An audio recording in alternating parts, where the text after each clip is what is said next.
Hello and welcome to the East to West WLS podcast, where we support the bariatric community with humor, humility, and honesty. I'm April and I'm the West. And I'm Jason and I'm the East. Today, we are thrilled to be welcoming one of the most influential members of our weight loss surgery community, Kedric. Hi, Kedric. Hey, what's up, guys? How y'all doing? Good. Really well. Dude, we are so excited to talk to you. We love your podcast. We love your feed. We love your honesty. And we know that you're really passionate about speaking to the importance of following the rules after surgery. So we know this conversation is going to be so beneficial to people who are either pre-op or a post-op, because I think it's just really going to solidify the importance of making sure that we stay the course when we kind of get that desire to fall off the rails a little bit.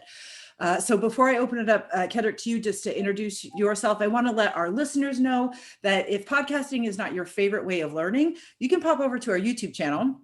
Just go to YouTube and search East_WLS, and our amazing podcast channel will pop up where you can see us. We're very adorable, and these gentlemen are very handsome, and we're pretty animated when we talk. So if you would prefer to watch us there, you should probably hop on over there and do it. And of course, you can subscribe to our channel, just like you can subscribe to this podcast, and you will be the first to know when new episodes drop. And if you haven't noticed, it's happening all the time, which is a very good thing. So like and subscribe to us there. Okay. Kedric, will you take a moment and just introduce our listeners and our watchers to you? Who are you? Where do you live? How old are you? When did you have weight loss surgery? And why are you so passionate about supporting this community? Sure, absolutely. Kedric Barrett, of course, I'm in Atlanta, Georgia area. I've been here now probably 15 years, originally from Memphis, 46 years old, and married, 3 boys, 22, 19, and now 17. Yeah, I get that right somewhere now. That shows you I'm an old man now. I kind of think about them ages. Don't ask me about my wife. I might get in trouble. Yeah. There you go. We got to keep those dates in check. Now, I remember those dates, but don't ask me what those dates are. So definitely that. We've been married now 19 years, and for the better part of 30 plus years, I've been overweight. I was a fat kid. No bad childhood or anything like that. I had a great childhood. We just loved to eat.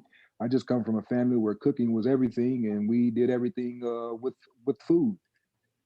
Somebody win a basketball game, we're gonna eat. Somebody went to the championship, somebody died, we're gonna eat. Everything that you can think of that would happen in somebody's life that meant anything, we celebrated with food. So it just kind of grew from there. And then I come from parents who know how to cook. My mom, she's one of 10 children. Her father was a sharecropper. They had their own land. They planted their own food.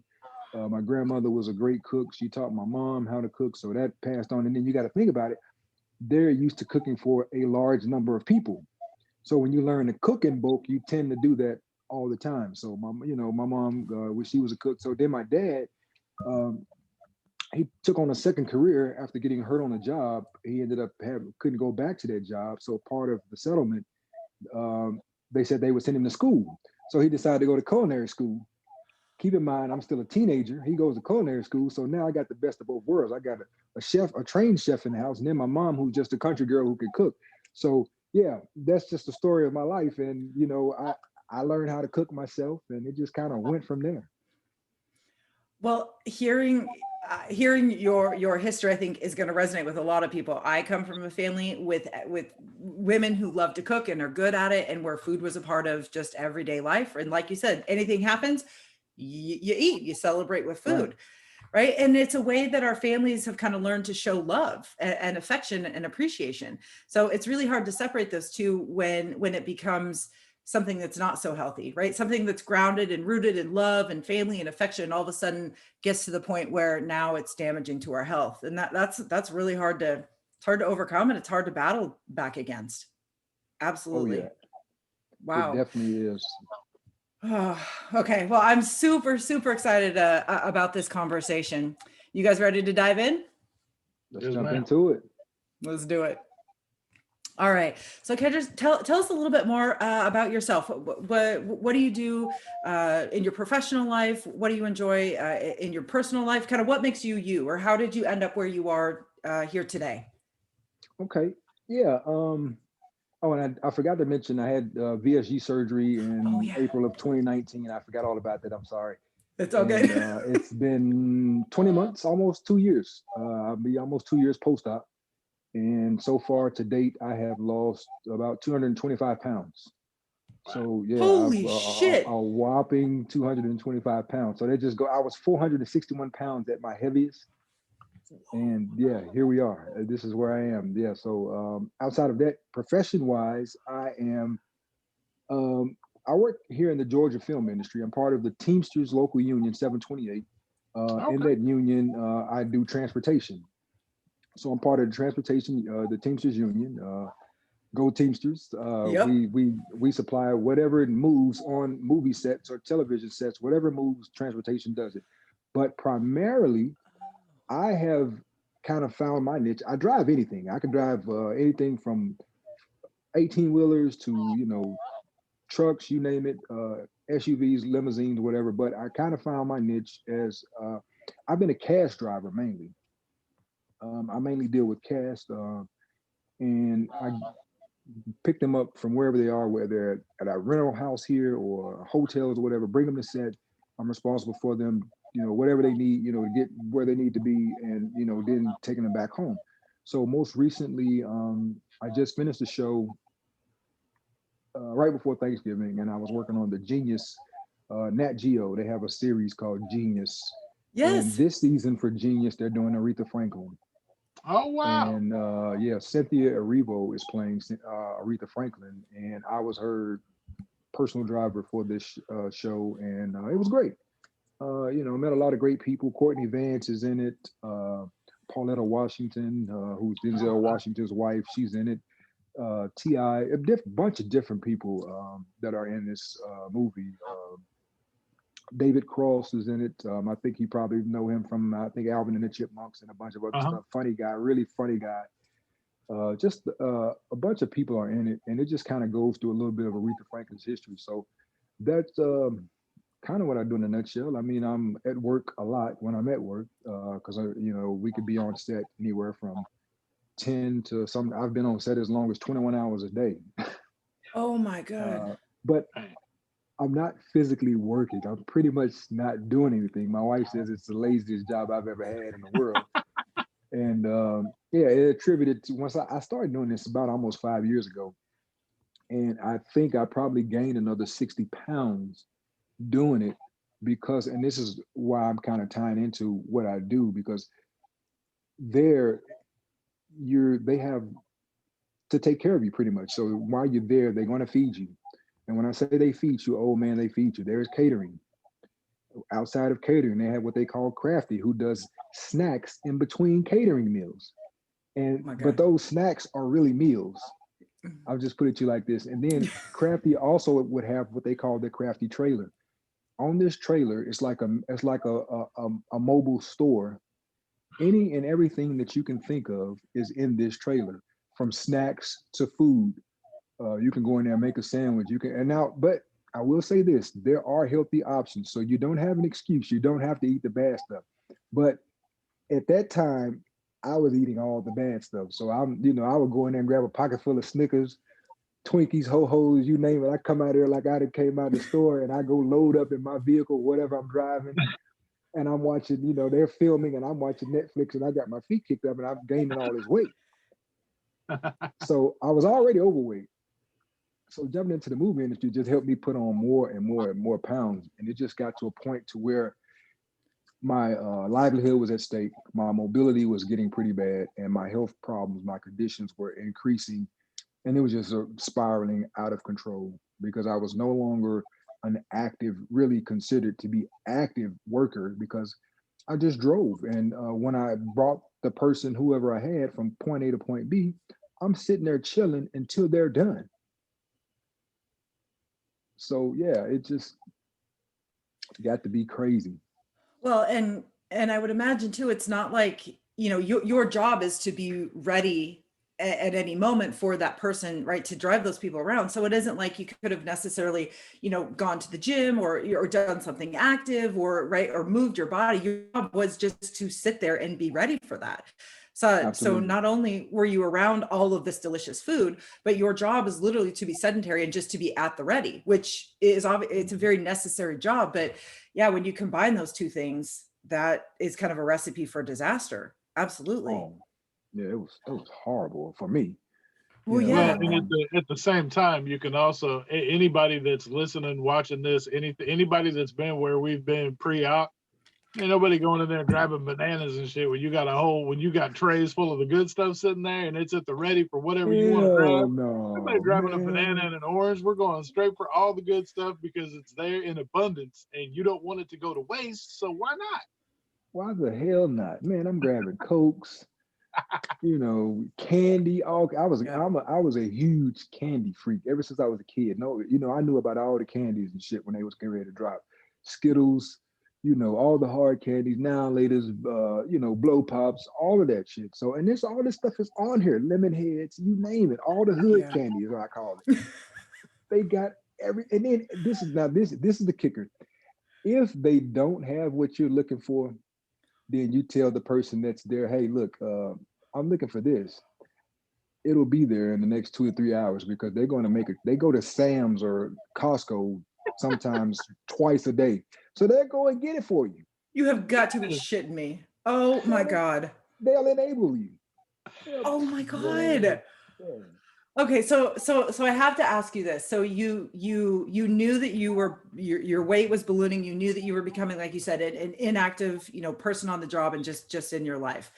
Why do you think you were not able to make the healthy choices in the moment when you were working? Why did you always, I'm assuming, I'm just going to say the word always, and I don't mean to put words in your mouth, but right, more times than not, you went for the not so healthy options versus the healthy options. Why do you think that was? And why is it different now? Because you've lost 220 pounds. So clearly you're not eating those foods all the time anymore. So what do you think is, what was your before? Why were you not able to? And now after surgery, why are you able to make those different choices? Well, you got to think that when we make the choices that we make, they say, what does it take? 21 days to make a habit. Yeah. Or And I think whatnot, it's even however longer than that. yeah, Yeah. to break, yeah. And so you got to think, I had been so used to doing what I want, eating what I want for so many years. It was just like second nature. I didn't even realize I was so bad off because I was so this was normal to me, and eating an overabundance had become the norm. And as you eat more and more, the stomach is open wide up to where you can just bring in more and more food, and then it's almost like you get the feeling of never being satisfied. And I think that's what it was. And it's like the light never went on, or it stopped coming on. It was my check engine light probably had been on since I was in my 20s. Like if you don't get that check engine looked at, it's sooner or later you're going to run into this issue. So my check engine light for me was the signal that I was full. I wasn't getting that anymore. So I would just eat until I probably damn near would make myself sick sometimes. And it was beyond ridiculous, and it was just out of control. And that's why I always tell people that this is an addiction. Just like somebody who's on drugs. I know everybody out there who haven't went through what we went through think that we're full of shit and they think it's bullshit, but it's not. Mm-mm. This is truly an addiction. Well, and I'm so yes, I agree with everything that you just said, because I find my own story in your story. I got to the point where I could eat and eat and eat and never feel full. I might have physically felt full, but my addiction was so strong, and that desire to seek fullness was just brain games for me. Right. And like you said, you can just keep eating and eating and eating, and your brain overpowers your actual physical feeling of hunger. Right. So it Right. just I couldn't actually listen to my body. I couldn't hear that my body was telling me I was full. I would just keep eating because, like you said, there's this desire in you to fill up, but you never get full. And I've heard drug addicts say that, right? The first time that they try a drug, they have this euphoric high, and then they're constantly desiring that high, but they can never get back there. But they keep trying because you get hooked. It's just like, oh my God, that felt the most amazing, and I'm just going to keep doing that until I can find it again. But then pretty soon after you do it so often, now that becomes normal. Now this is just what I do. And now my body and my brain is expecting that I'm going to continue to do this. And Right. And then you throw in your eyesight and all of your other senses. When you see food, you get triggered. When you smell food, you get triggered. When you hear food, you get triggered. So like for your job, you say you walk into this trailer, oh my gosh, how am I going to overpower my desire to eat the things that have given me that sense of high before? Of course, I'm not going to go for the bananas or the salad. I'm going to go for, the chips and the candy, because that's where that high came from. And unless you're experiencing that, unless you have experienced that, you just don't know what it's like. And people who don't have that addiction to food can't comprehend what we're going through. Just like I can't comprehend what a drug addict is going through. I don't understand that, but I kind of do now because I've got the food thing. Right. It's just, people don't realize too that you get to a point of eating where even if you start to kind of feel full, but if you know you want to keep going, you can push through what they call the wall. Like you'll feel it kind of coming, but you'll just keep going until you've blown past that. And, it's almost like you can feel your stomach expanding and giving you that little extra room you're looking for to power through whatever it is you want to keep eating on. Mm-hmm. And I remember there's times clearing out a four patty burger and being like, I could have done the 6. Like now I'm kind of pissed I didn't get the 6 patty burger. Like, and then there's my fries, and then there's my son's fries because he didn't eat all those. So I mean, it's just the ridiculousness of what it was like to be trapped in that kind of mindset. And what the people that haven't had the surgery don't understand is how free you feel when your mind is no longer trapped in that kind of mindset, when you can kind of break out of that and step away and step aside from that. It's just a feeling like I've never felt before until after I had the surgery. Absolutely. So how do you react now when you see candy or when you see the foods? Because I mean, you're still in the industry, so you're still around all of these temptations. So how has your mindset shifted, or how have things changed for you? Because you've lost 220 pounds. That's amazing. Oh, yeah, and there's no way I'm going back. No way in hell.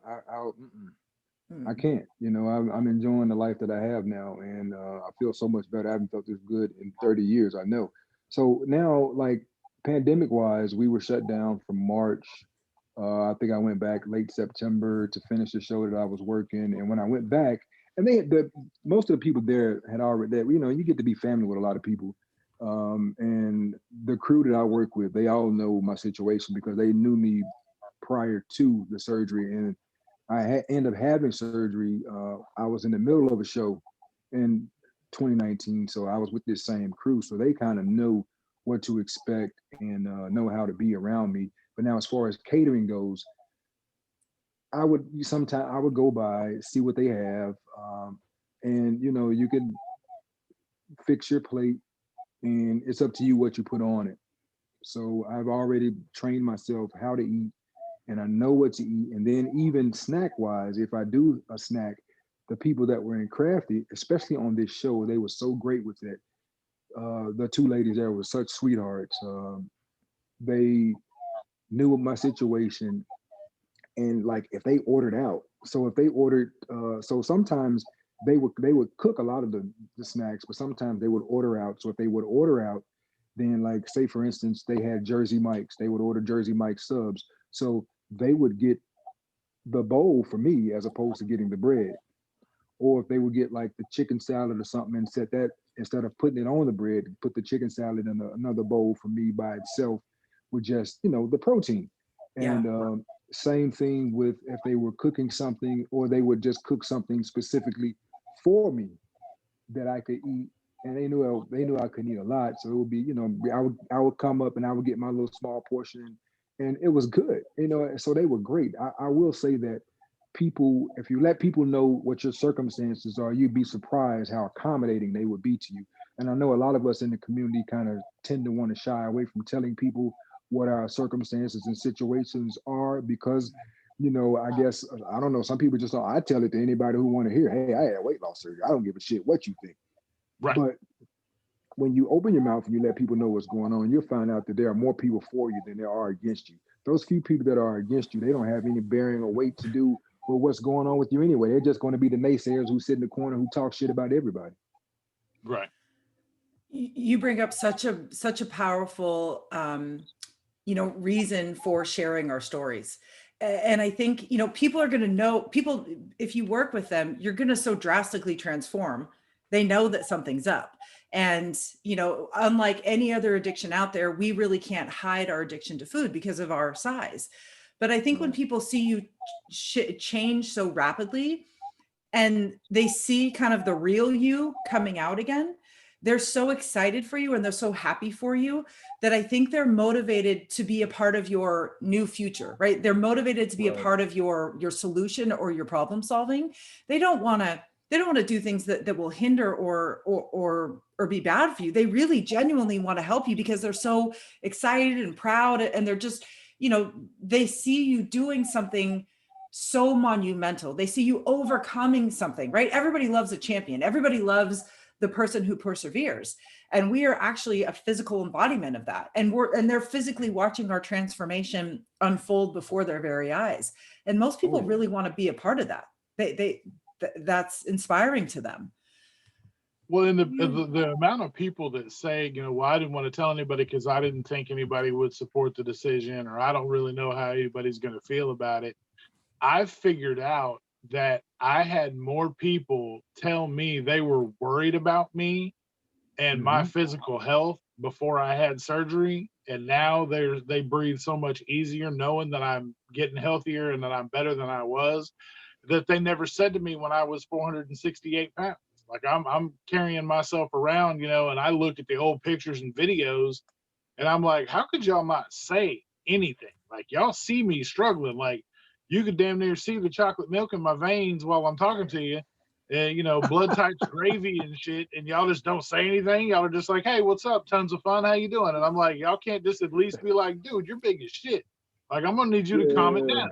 But no, they're just like, hey, what's up? And I'm like, dude, like, and they keep it moving. My weight, apparently, like, that's what's up. Like, y'all just let me roll through. Like, you know what? It's 2 points. April 1st, you mentioned about people and, people wanting to see, they love the hero. America's built on that. Everybody loves the comeback story. They love the hero story. Movie. You can watch a movie, in the beginning, no matter what it is. If it's a hero movie, it's going to be bad for them and during the middle, they're going to go through a period, they might get captured. Eventually they escape. Guess what? They overcome it. Happily ever after. That's what this country is built on. It's built on the happily ever after. So you got to think that people, and there are always going to be people out there who want to see you lose. Let's just put that out there. There's going to always be somebody out there that wants to see you lose. But at the same time, people are so many people that'll be rooting for you because they love a good turnaround comeback story. And to see you at your worst and then to come back in all your newfound glory and see how you are living now, it's phenomenal. People love to see that. They thrive off of that. It's almost like they've been watching a TV show. And then Jason, like what you were saying, I got that so much. Well, you was how much? You weighed how much? You didn't look that big. Now, when I look at my before and after pictures, I say bullshit. Right. Exactly. You got to be kidding me. Right. I look at it. I look at my pictures now, and I'm like, how the hell did I get that big? And why did nobody say nothing to me? Man, look, I say it all the time. Somebody said that to me. They're like, well, you just didn't look that big. And I'm like, well, then you need to go get your prescription on your glasses checked because you bought the wrong pair. Something ain't going right because I did look that big. I sounded that big. Like when you hear, like when people video me, like I watch video of me from back then, I'm like, you can hear me breathing. Like, come on, man. Like you didn't know I was that big. You knew I was struggling. Like, come on. Sound like I just got done wrestling and all I was doing was standing there. You knew I was coming to the room before I got there because you could hear my legs and shit scrubbing together. And if I had on any type of material that was damn near like vinyl or plastic or something, you can hear a jogging suit or something. You heard me coming, so that's bullshit.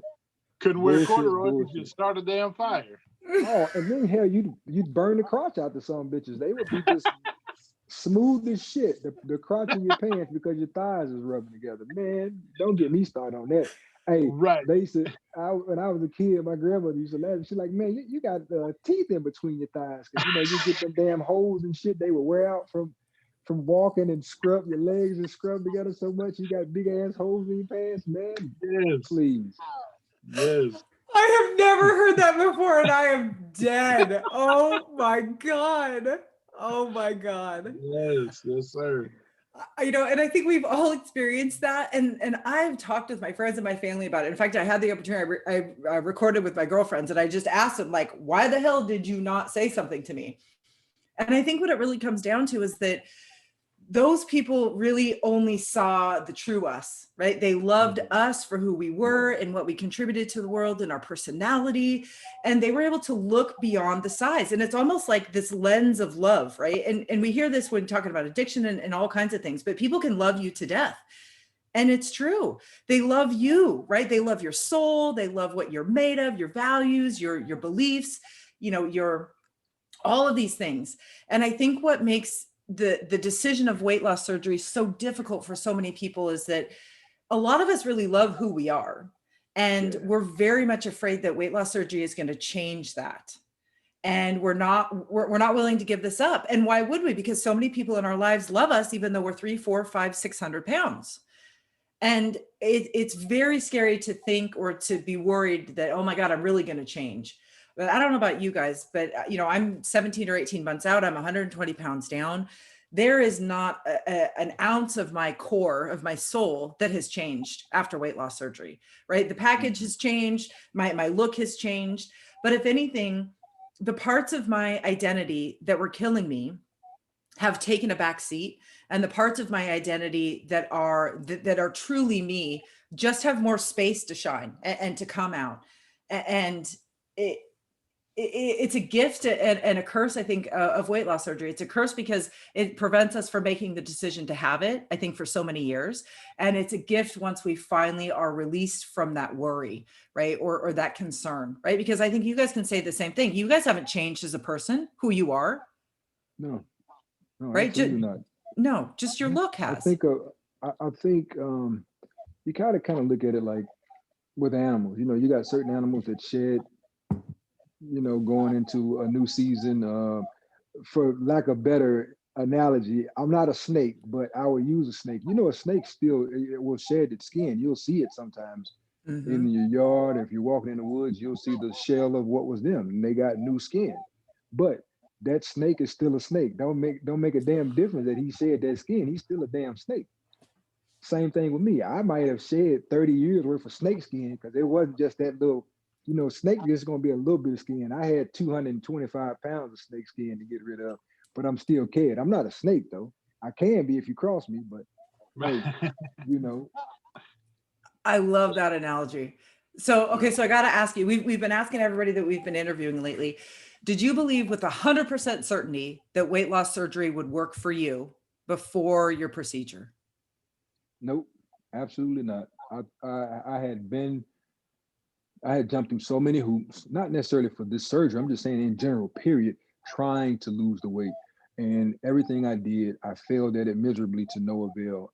In the beginning, I said, okay, this is my last resort. I got to try something. I'm going to exhaust all measures. So this was, to me, was like the last thing to try. And I was really not saying that I was saying that it wasn't, I didn't have the mindset that it wouldn't work, but I just didn't feel like, and deep down, I'm like, okay, well, I didn't think I would have the success that I had. I put it like that. I figured I might lose a few, you know, pounds, and then I would go, you know, kind of level off, and that would be it. Because that was the gist of what I was doing when I was working out. I had the last thing I did before I did the weight loss surgery. I did boot camp. I had dropped like 40, 50 pounds. I got close to 400 pounds. I got to 406 pounds, and I just couldn't crack 399 for shit. Like women that's trying to get into Wonderland, I couldn't get into 399 land, the threes for shit. And I just, you know, I got to 406. That was as close as I got. And then I jumped into the film industry and couldn't go back to boot camp. And then it just went back up and back up until I got to my worst at 461 pounds. And I just, I had the surgery, and it was like, it came in steps. I started losing. I got down to like 410. I was like, holy shit, here we go again. Am I going to get out of it? And the day that I got to like, I think I got on the scale and it was down to 397 pounds. I was like, holy shit, I might be on to something here. So then I actually started to put in the real work. Not to say that I wasn't following the program in the beginning, but I was kind of just going through the motions. But once I saw that the shit was working for me, it lit a fire under me that came seemingly out of, I won't say it came out of nowhere. It probably was always there, but it was like finally getting that damn pilot light lit and it's cold as shit in the house. You know, it take you forever to get it lit, but once it's lit, it's on fire. And that's exactly what it was. Once I got under 400 pounds, I was like, man, it was like, let me hit the next interval. And I didn't put too much on myself. So I started doing in steps. I said, well, if I got to, 397, let's get to 375. Let's get to 350, 325, 300. Oh man, we cooking with hot grease now. I'm under 200 pounds, 200 and some pounds. So then I was like, wow, I had to take a step back, and it just become unbelievable at that point. And to everybody else, it was the same. They was like, dude, you're melting. Then I start getting the, you need to stop. You've lost enough. Fuck out of here, man. Don't tell me I've lost enough. Let me make that decision. You didn't tell me that I had gained too much, so you don't get to tell me that I need to stop. Exactly. I thank you for sharing that. I feel the exact same way that you do. And I felt a little bit alone in my hesitation. But yeah, I was 99% sure it would work. I was 1% convinced it would not work because, like you, I had done everything in the past. I had lost weight, but I wasn't able to crack these certain numbers. And I realized I didn't know how to actually live at a healthy weight. And it always came back. And I was exactly like you too. I was like, Mom, okay, I've lost 40 pounds before. Oh, I've lost 60 pounds before. And then all of a sudden it was like, oh shit, I'm down 80 pounds. I haven't seen this number since middle school. And then it was, oh Yeah. shit, I did it 100 pounds, 100 pounds. And at that point it was like, okay, now I really need to put in the work. Now I really need to, to fully commit to this. And I'm like you, I'm never going back. I don't know what has shifted. I don't know what has caused it. But for some reason, that fear of the weight coming back is gone. I can look back now and there's nothing there. And it's the weirdest feeling in the world because I've never, ever experienced that before. So what do you think has shifted for you? What's been like the magic thing that you can, sit with us here today and say the weight is never coming back? I think, and it still goes on to this day, you find out every day that you can do more and more things that you couldn't do or that you were afraid to do as an overweight person. The non-scale victories to me are the best. That is like your proof. That's your timestamp to say, hey, I did it.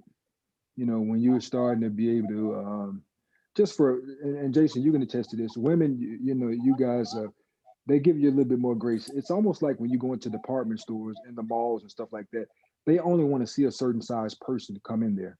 They don't want us big people in there, so much so that they kicked the men out pretty much altogether. They gave us our own little corner of the world. And then we're going to put this horrible adjective on it and label it big and tall. You don't think we fucking know that? We don't know that shit. I don't need you to put that shit on my store. So I got to go up here and watch this sign. There was only one store really for me, and that was DXL. There was king size. That's even worse. King size. You can order offline from a place called King Size. That's the most embarrassing shit in the world. And then, or you can go to DXL, Destination X Extra Large. That's basically what that shit stands for. And Yeah. it's big and tall. What a horrible way to label a group of people. And I don't care what nobody says. Yeah, we know it's our own fault. Nobody forced us to put fork to mouth, but that still don't give you. That's just like, if you see an ugly, as kids, if it was an ugly kid, your mom would be like, don't say that. He can't help because he's ugly, right? Same shit applies to, overweight people and anybody and anything that's going on with them. You don't have the right to put that label on them. And they put that label on it and it's stuck. You walk into the mall and then you're looking and you hate to even ask, hey, do you have a big and tall section? You're almost whispering and shit. Then the person, the clerk is going, Oh yeah, big and tall is gonna be right over in the hole over there in the back by the bathroom where you can smell people taking the shit. You know, that's where they've got it at. You know, they got you, or for women, you go, they say, well, at least they will give y'all a little bit better derivative. They say, well, we call it woman's world. But they got y'all, I remember all Macy's is going to be on the bottom level on the third floor in the Yeah. basement where you got to go and buy your It's still clothing. And I just, plus size, right? Plus size or queen. yeah, You had the queen. king, we had the queen size. Cool, thanks. It's ridiculous, and I Mhm. think that narrative needs to change for one, and Mhm. for me now to just be able to walk through the mall and just shop. Oh, I traded one addiction for another because I couldn't do any of these things. And for so many years, I love Macy's because they have some of the most killer deals. I was able to buy my son for whatever. You know, my wife could go in there and get different stuff. But I could only go in there and maybe buy cologne. I couldn't even get shoes because my feet were so wide. They only had they didn't have wides. They had just regular size shoes. So, you know, I could only go in there and get cologne. That was it. Maybe you know, and I didn't really wear out or a watch. I didn't really, and then if even I got a watch, I would have to either I couldn't wear it that day because I had to buy extra links. Now I got to wait for them to ship me that shit. One time though, I did make them because I was like, I'm spending this kind of money on this Michael Kors smartwatch. I made them break open, and I bought this watch some years. My wife actually bought it for me for our anniversary about 4 or 5 years ago, and it was the very first smartwatch that Michael Kors came out with. But it was so new they didn't even have the links available yet. And so when I come back with the box, and I'm like, so you don't have any links? My wife has bought me this watch. What do you want me to do with it? And she was like, well, we can give you money back. I said, no, what you're going to do is you're going to get your manager because you're going to take this one that's on display right here and you're going to give me two of them links out of there. Dang. And But that's I'm, crazy and that that's what you had to go through just to utilize a to, gift that was given to you. right. And that's the extreme that we have to deal with. And so she was like, well, I don't know if my manager's going to do it. I said, well, go and bring them over here to me so I can find out if they're going to do it. I'm not going to just take your word for it. Manager comes over more than well accommodating. He was like, this watch is going to sit here forever. It's the display. Yeah. It doesn't even have a battery in it. It's just here as a display. Taking two links out is not going to hurt it. No. So they took the two links out. I got to watch the rest of history. But just to be able to do stuff like that, the biggest one to me still, nothing trumps it, was I was able to get on a roller coaster with my kids last year. Nothing will ever trump that because their entire life, I was never able to do that. Never. Whoa. So Wow. that to me was the biggest moment ever. And I cried like a baby when I got off. I didn't let my boys see me. I let them walk on ahead. But I was like, it was unreal.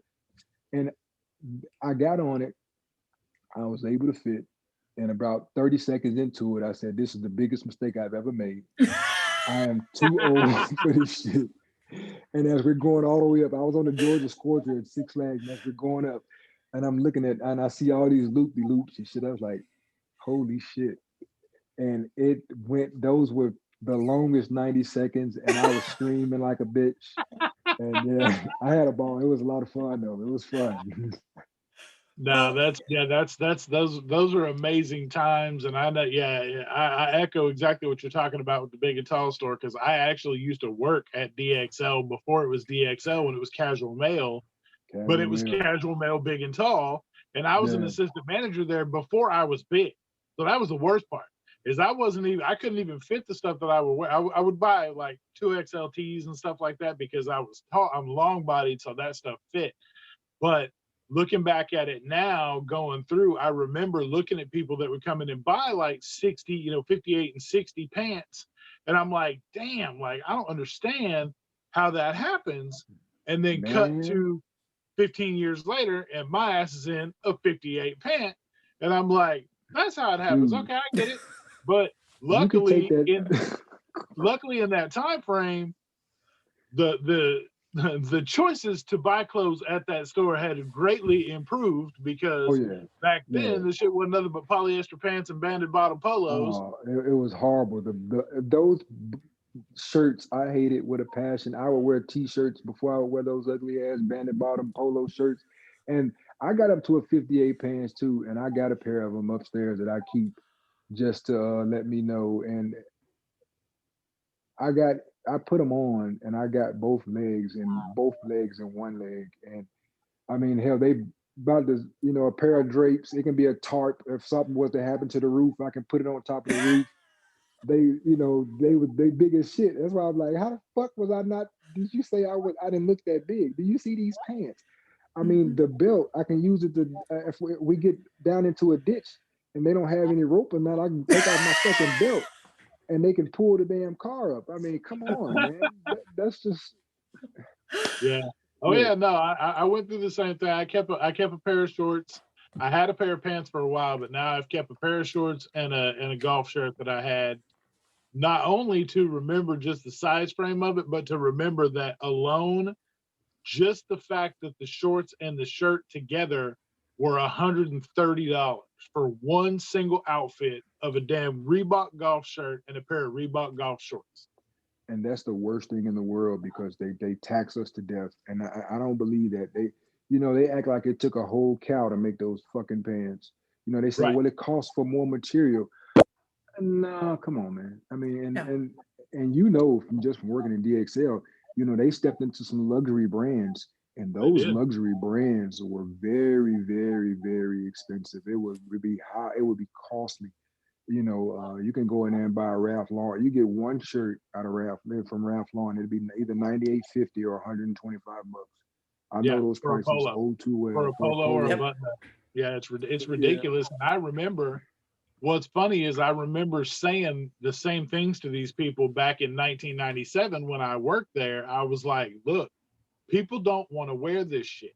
Because I was one of the youngest people to work there. And once I bumped up into management, I'm talking to the district manager like, look, you guys need to bring in some better shit because nobody wants to wear this.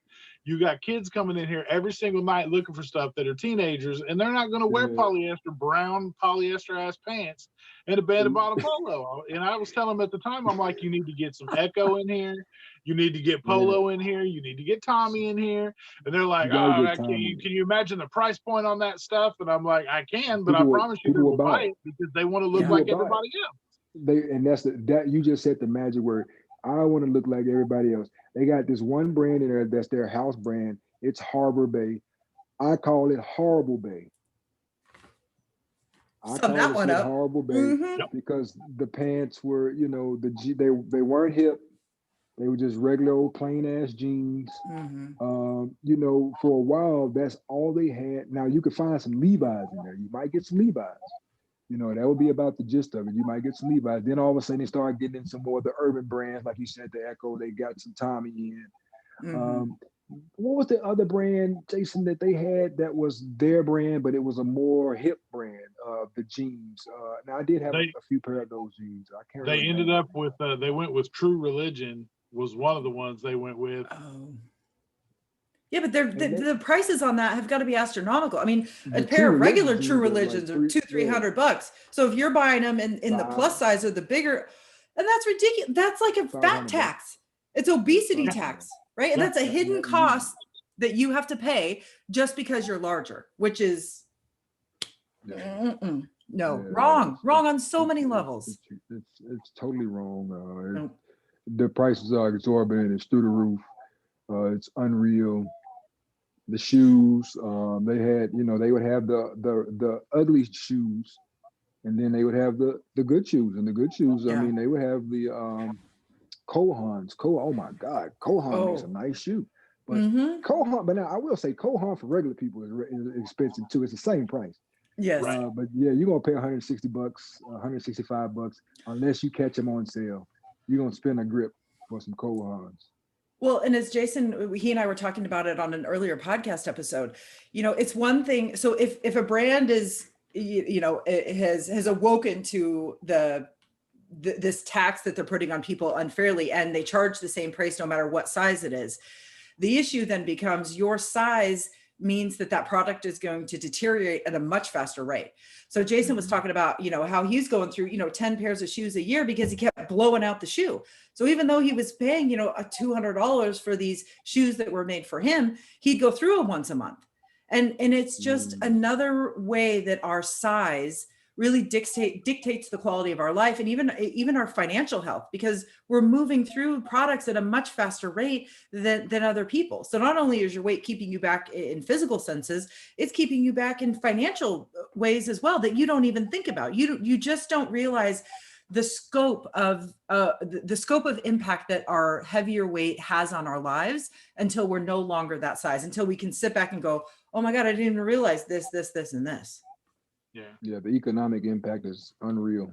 Right. Well, And I and think, I used to collect Jordans, and I had 44 pair of Jordans that Ooh. once I got to a certain size, I couldn't fit not one pair on my foot. Like, it killed my feet. So I ended up giving them, I split them between my son and my nephew, and I just was like, here, y'all have a ball. Like, take them and go tear it up. And You eventually, know what? I don't have not one pair left in my name. They're all torn up. I'm rebuilding shoes right now because I had gotten so big, and you know, as you get big, your feet get big too. Your feet stretches, and they you know. So I was wearing a size 15 shoe, Yeah. and as I kept losing the weight, the shoe was like, I'm like, damn, this shoe is too big.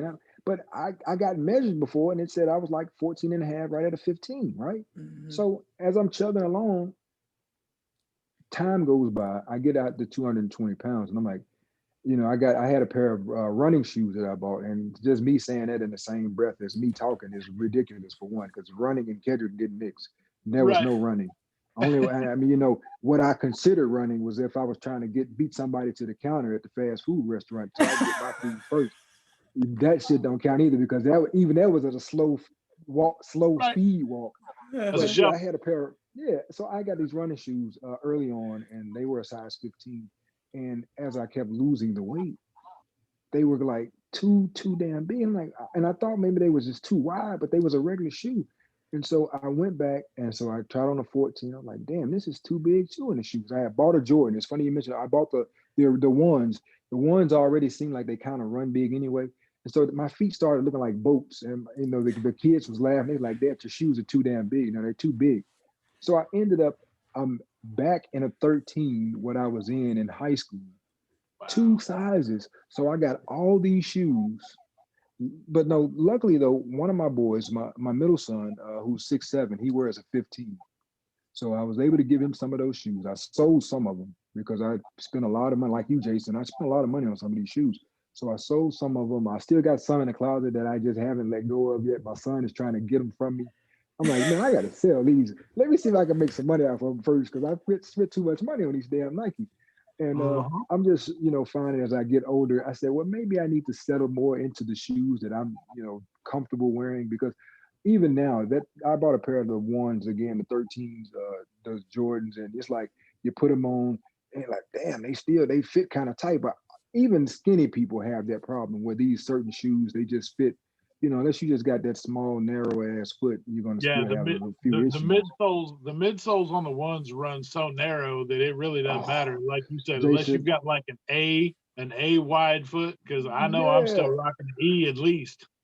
And man, I got them shoes on, and I got a picture. I took a picture of them yesterday. That's the first time I wore them. I put them on the first time to go to work one day, and I got downstairs and I went right back upstairs and I took them some bitches off and put them right back in the floor. I was like, I'm not wearing it because I'm gonna die in these all day.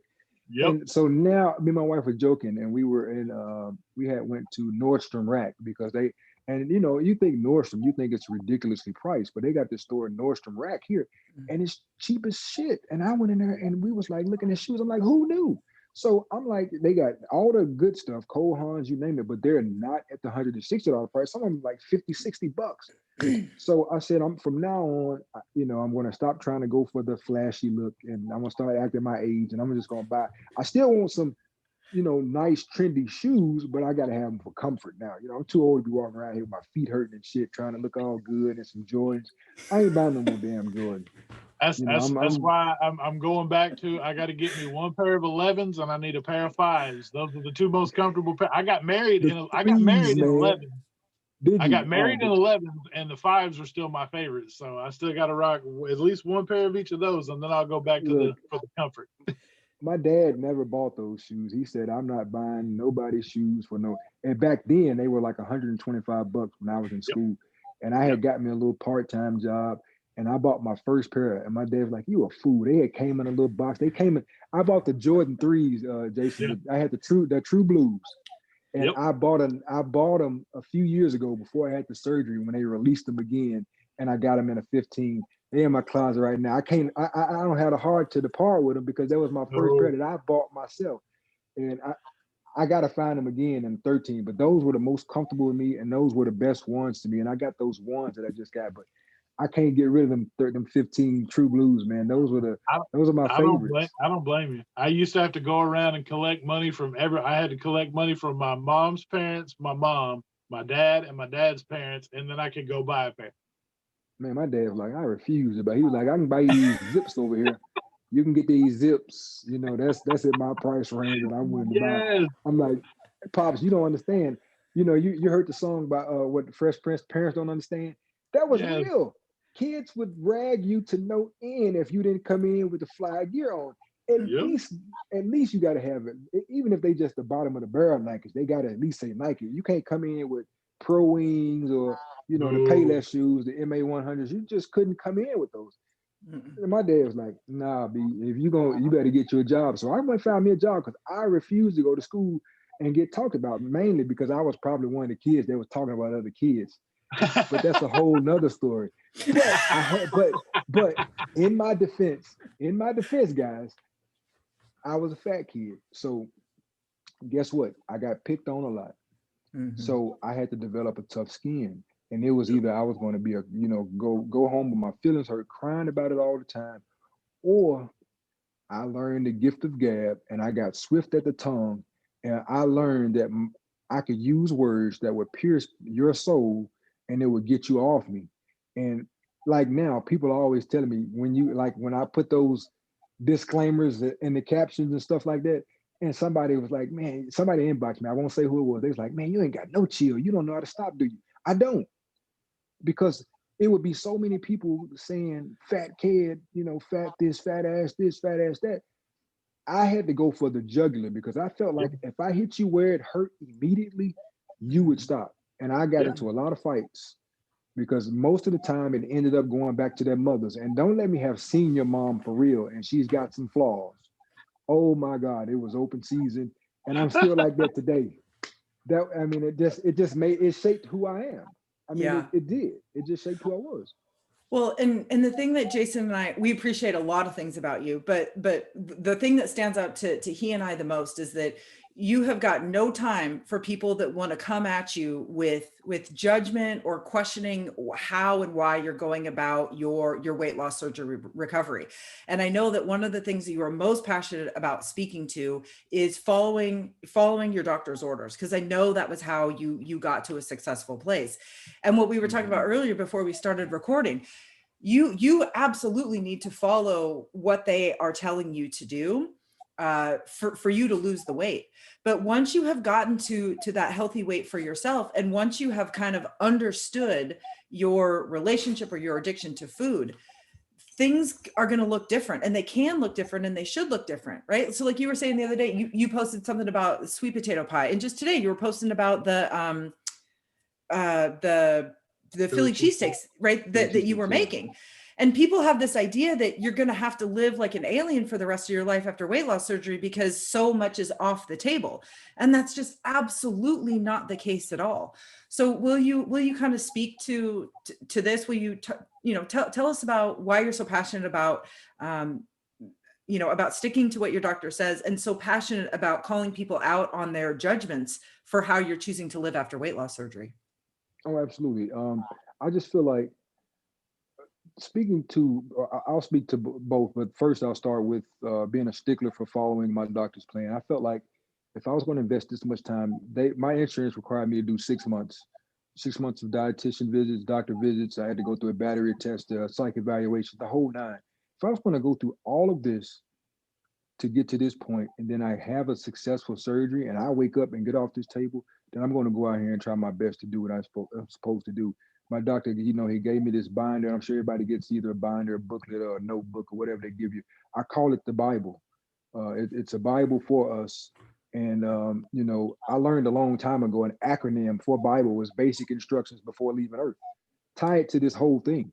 This is your instruction. This is your manual right here. This is what you can't listen to everybody because everybody's not going to tell you good stuff. I had people tell me, oh man, I skipped the liquids. I went straight into, I was eating puree 2 days out.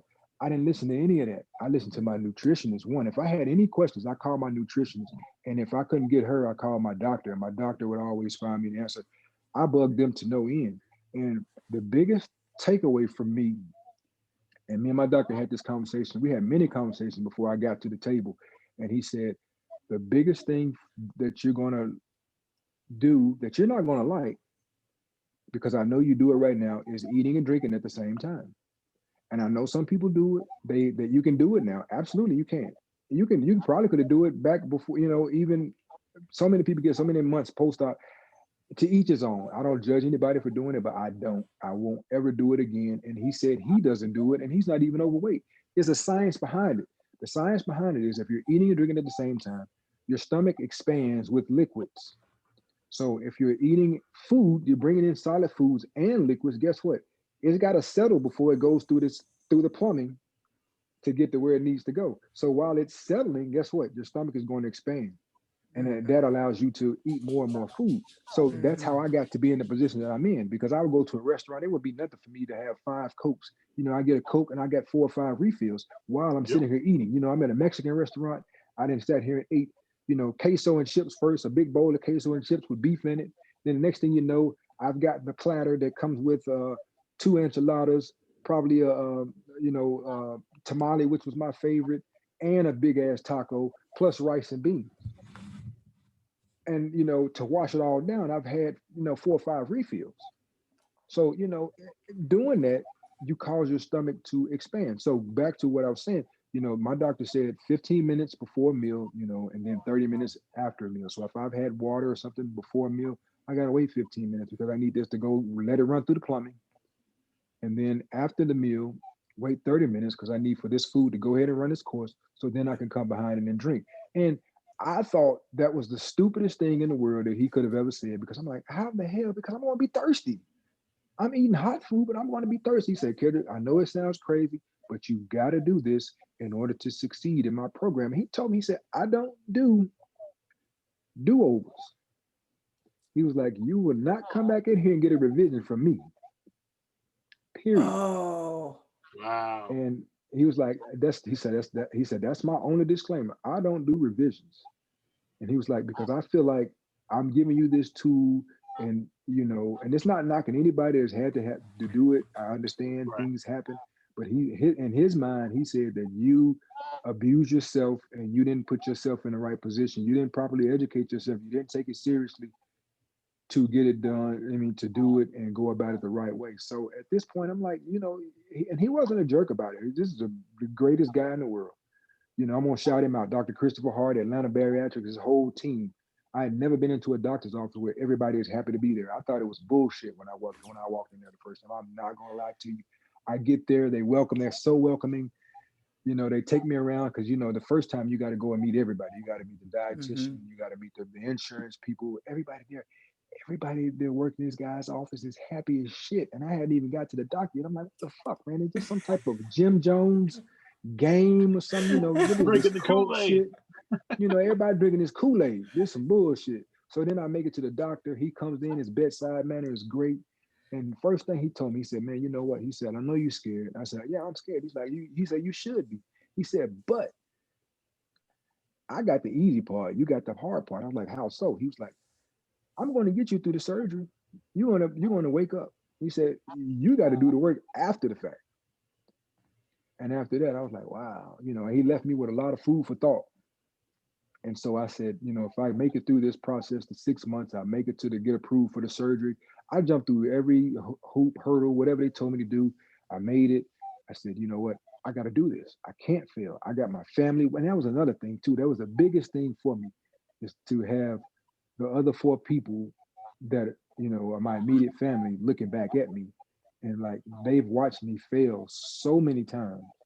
How can I let them down again? And then I had to think about how selfish I was for, I'm depriving them of years with me. going to be selfish with my wife because, you know, of course the vows say for better or for worse, but who wants to take care of somebody for worse when you don't have to? Now I get it that things happen, but my for worse was going to be my own damn fault. You know, it wasn't like I was going to walk out and God forbid somebody hit me or something, and then I'm crippled, and then you got to take care of me that way. I was going to be crippled because I had diabetes, and they was going to end up cutting my toes off, eventually cutting my leg off. I was going to be blind, you know, all kind of morbidities that was going to have her to have to take care of me, and that wasn't going to be fair to her. Who wants to do that when they get into their 60s, 50s, and 60s when you're supposed to be living life and enjoying yourself and getting ready to go into their retirement age? Same thing with my kids, you know. Being around so I can see what they do with their life. If they're gonna give me some grandchildren, you know, just to be here. I I, I can tell you, my grandfather, my dad's dad, we lost him at 51. I was 5 years old when he died. He was severely overweight. He was over 500 pounds. He was 6'5", huge man, over 500 pounds. He had everything you could think of. Congestive heart failure, just died. You know, he died early. That's a Yeah. young man. And Yeah. here I am in my 40s. I'm close to that age. You know, I'm 44 years old at the time. And I'm close to this age. So I'm like, Yeah. am I going to live past my 50s? So that was something to think about. And then as far as people out here that I don't put up with their judgment, you got to judge me for 44 years of my life because guess what? Every time I walked in the room, you snickered, you jeered, I heard all that. You know, you talked about me. Oh, he's such a greedy fat ass, you know, blah, blah, blah. You got to do all that for so many years. You don't get to fucking judge me now that I've lost 225 pounds. And if I want to eat a goddamn Snicker bar, guess what? I'm going to eat a goddamn Snicker bar. But I've educated myself enough to know that, hey, if I'm going to eat this here, then something else is going to have to be replaced over here. I'm going to have to bust my ass more over here to burn this shit off. So fuck you and your judgment. Go judge something. I always like my like the slogan says, don't judge me, judge your mammy. Stay the fuck away from me. Now, Yeah. if I get back up to 400 pounds, you know, God forbid, another year or two, then you can come back and say whatever the hell you want to say. Yeah. But until then, kiss my whole ass. Mm-hmm. Yeah, no, that's I've said the same exact thing because that's my deal. Like I don't do what I do. If you do what you want to do for yourself and don't worry about what I'm doing for myself, as long as I'm making the necessary adjustments on the back end and doing what I got to do. But you said something that really struck me also talking about you know, your wife saying for better for worse and taking care of you. That really struck a nerve with me, and I spoke about it on an earlier episode where, you know, I had real bad problems with my legs, Mm-hmm. swelling, and my skin got real thin. So anytime anything happened where I bumped my leg on anything, the skin came off, and it would take. I had a sore on my leg that didn't heal for over a year until I finally went to wound care and got it taken care of. But I'm at my biggest and I can't put my damn compression socks on myself because I can't get down there to do it. And my wife's having to put compression socks on me. She's having to doctor my legs. She's having to cut my damn toenails. She's having to do, and I sat back and thought about it. And I finally looked at her one day and I broke down and I was just like, dude, I'm fucking sorry. Like, and she's like, what are you talking about? I'm like, nobody in their right mind signs up for this shit. Like, you're not a nurse. You're not like, this is not your job. Like, and I did this shit to myself and you're the one holding the bag. And I'm sitting here, you know, just fat and happy. Like, hey, let's go get another cheeseburger once you're done putting my damn socks on. Right. Like, what the hell sense does that, like, who in their right mind? Like, and I know there was a lot of times she probably wanted to slap the burger out of my hand and just be like, look, dum dum, like you can't even tie your shoes without passing out. And you're over here ordering double and triple and, you know, quadruple cheeseburgers like a moron. And, you know, and I'm just still deep in it. Like, it didn't bother me. Like, yeah, a whole pizza is what I'm going to eat. Why? What are you going to say about it? Like, Right. I'm hungry and I want to eat, you know, acting like a 5-year-old. And, you know, and it really took that connection with her, you know, apologizing to her, knowing that I couldn't believe what I had done, not only to myself, but had done to her. It just wasn't fair. Well, Right. that's addiction. You guys are perfectly illustrating addiction. You put your addiction in front of yourself and the people you love the most. And unless you can look through the fog of addiction and really see the impact that it's having on our loved ones, we're never going to commit to surgery. We're never going to find ourselves waking up one day. But it takes these aha moments, right? It takes this realization of, oh, I really truly am killing myself, right? And I don't want to go down that road to take these drastic steps. And as we've been saying often, the how you can lose the weight after surgery is simple. They give you a step-by-step guide. They tell you very clearly, here are the easy, simple things that you need to do, right, to find success. But easy and simple are not the same thing, right? Here's what you need to do. Now, actually implementing those things is what is challenging. But if you can get to the point, if you just follow what they say to do, and you do so with fidelity, you do it honestly, you will get to the point where you can enjoy a Snickers bar, you can have a cheeseburger, and it's not going to catapult you back into your old ways. It's not going to instantly put on 200 pounds again. But all of a sudden, your brain's going to go, I would really like a Snickers bar. I'm going to have a Snickers bar, but I'm going to make up for that choice, that planned eating event, in the rest of my day and in the rest of my week. And that one planned eating event is not going to kick me into a spiral of unplanned eating events.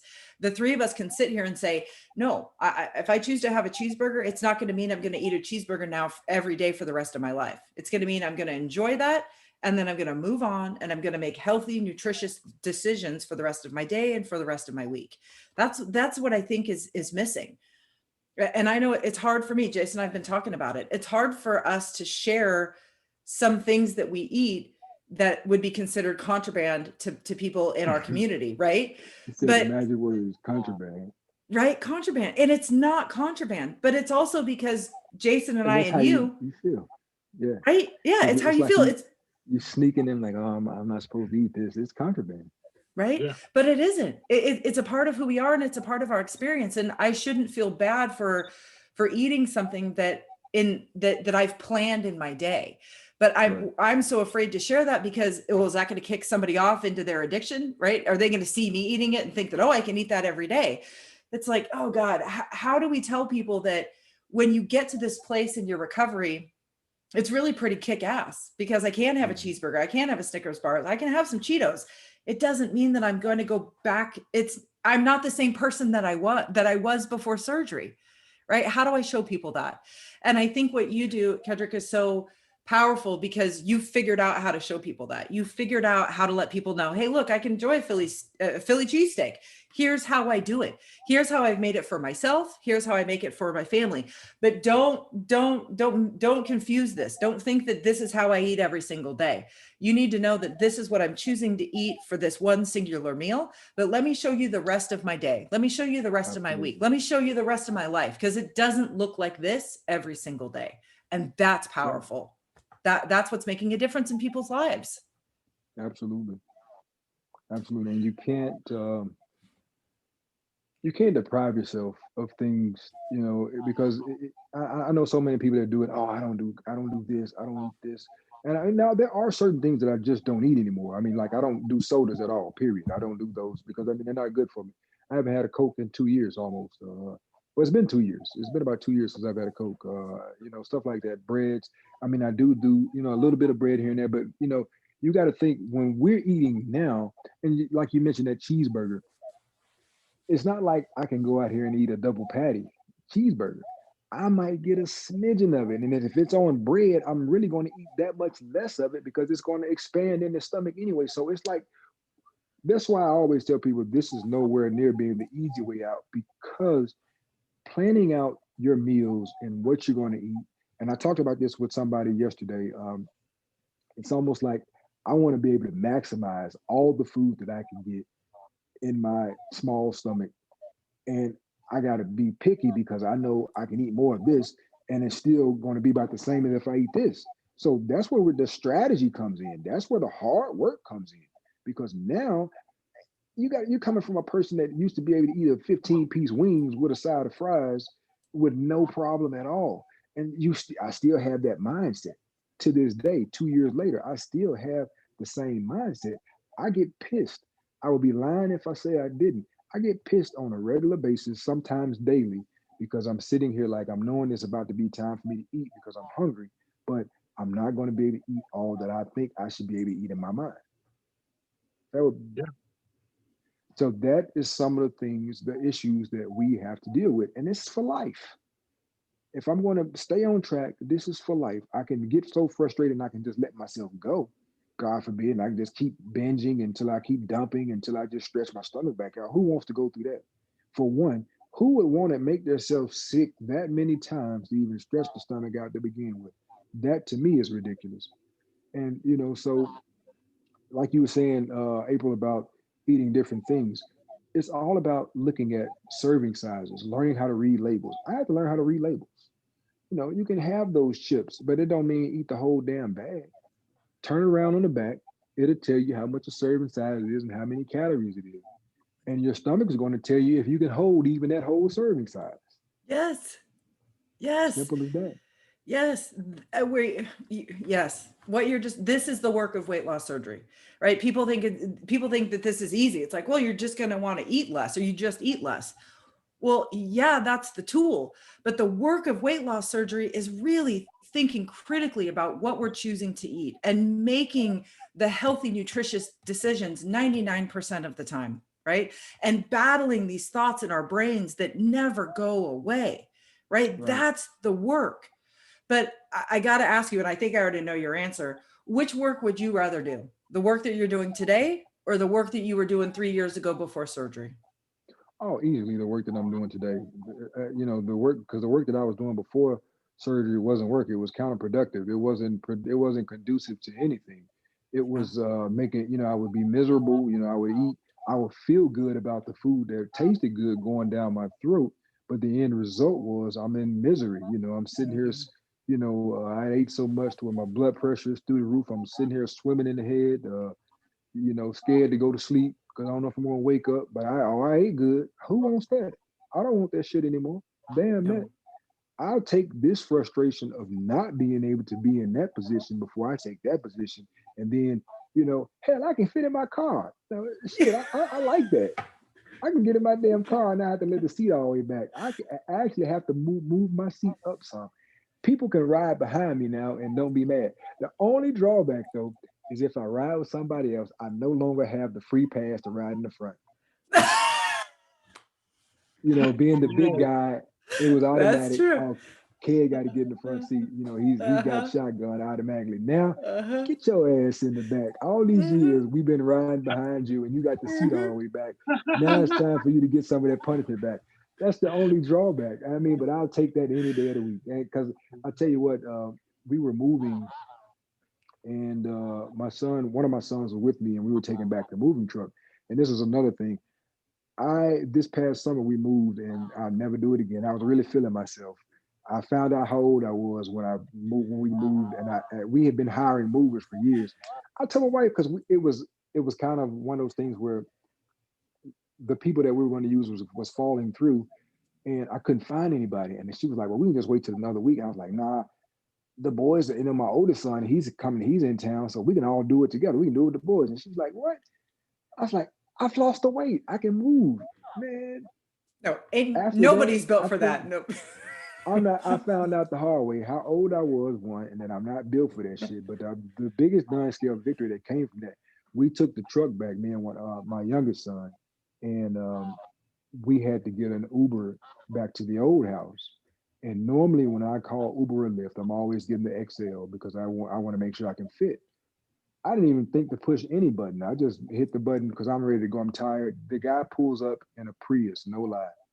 And I'm thinking it was the old me. I was like, how the hell? I was like, I'm gonna have to sit in this front seat, and let the seat all the way back. But he had a bunch of shit in the front seat. So I had to get in the back. But I got in the back with no problem.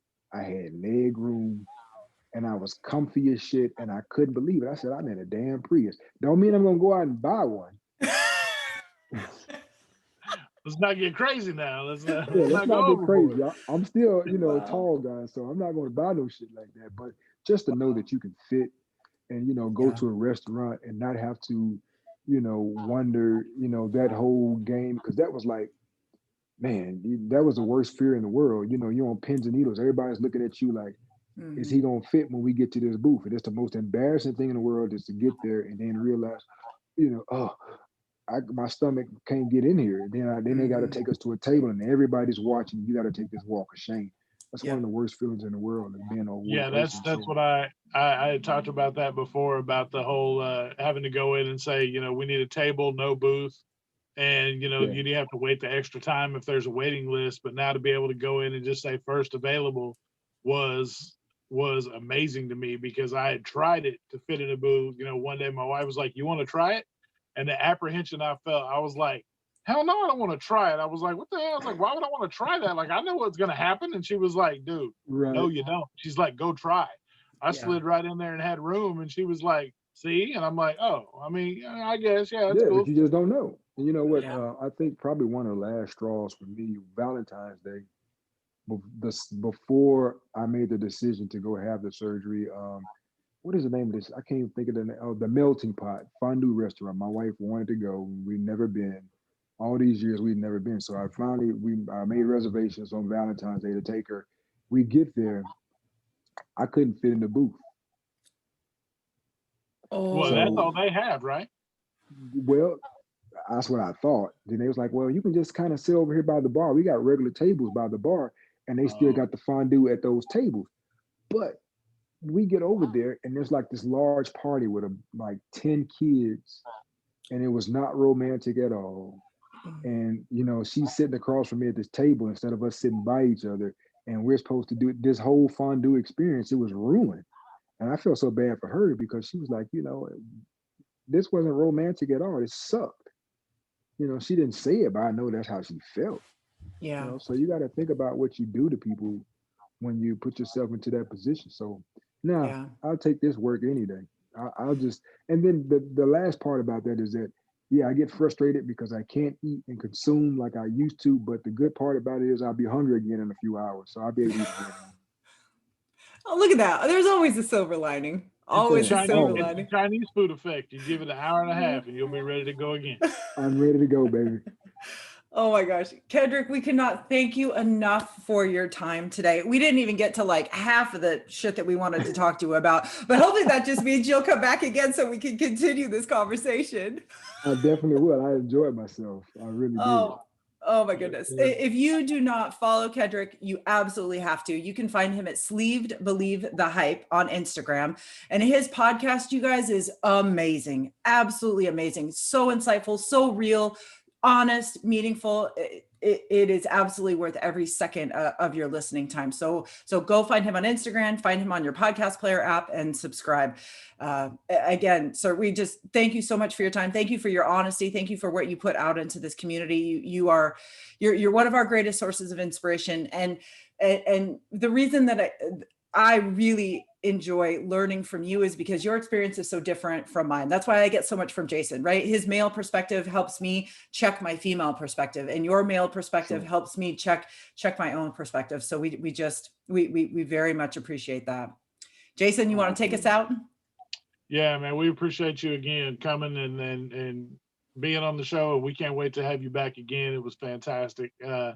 Everybody, we just want to thank you guys for all the support that you've given us up until this point, and continuing to carry us on to be able to do what we're doing to help you guys, because it helps us in the long run at the same time. So all the help that this, that our community needs, we love to be able to provide that, as well as Kedric.